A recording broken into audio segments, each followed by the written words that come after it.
Alright, so for those of you that have watched my channel in the past, you know that I use this log splitter to do a lot more than just split wood. I made it back into a log splitter again after it was configured as a copper puller. And I've used it to crush some tires before, so I'm going to do that again. Sneak peek preview on this thing. I'm working on something for this. I'll show you that over here. So I'm not going to say what it is just yet, but maybe somebody out there is smart enough to know what that's for. So stay tuned if you want to see some of that action. It's not completely set up yet. I need the stationary teeth and some other things. So anyway, you guys have seen me crush tires with this before to get the tires off the rim. I've done steel wheels before, and I have a small little steel one here. Just going to go through that like butter. And then I have a big aluminum one here. I want to see how it does on that, because I need to get some aluminum wheels strapped here. So let me turn this thing on and we'll see what this thing does with the aluminum.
So that's what it does to your tires,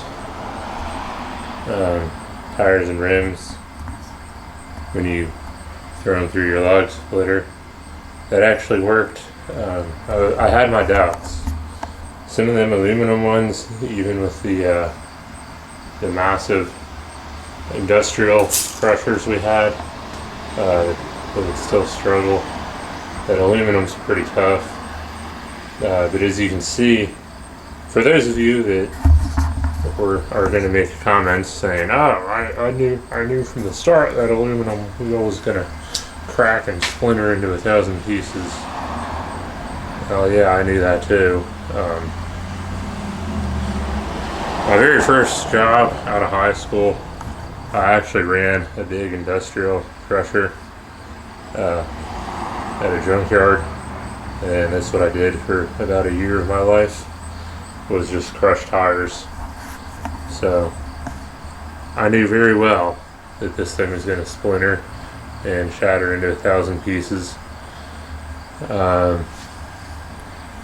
Steel ones will bend and aluminum shatters, so that actually worked quite nicely. I don't think I could have gotten that off with some tire bars. So yeah, it did start to bend the bottom of my wedge though. You can kind of see it picking up right there. And I actually just noticed this now. It's got some aluminum wedged into the powder coat there. That's pretty cool. This machine is not designed to crush tires. As you can see, I was struggling to make that fit. But it did work, so I don't know.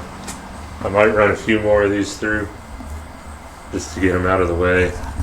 I wouldn't say this is the most profitable way to get the aluminum tires off, but I don't know, it does work, as you can tell. So yeah, on to something else, I guess.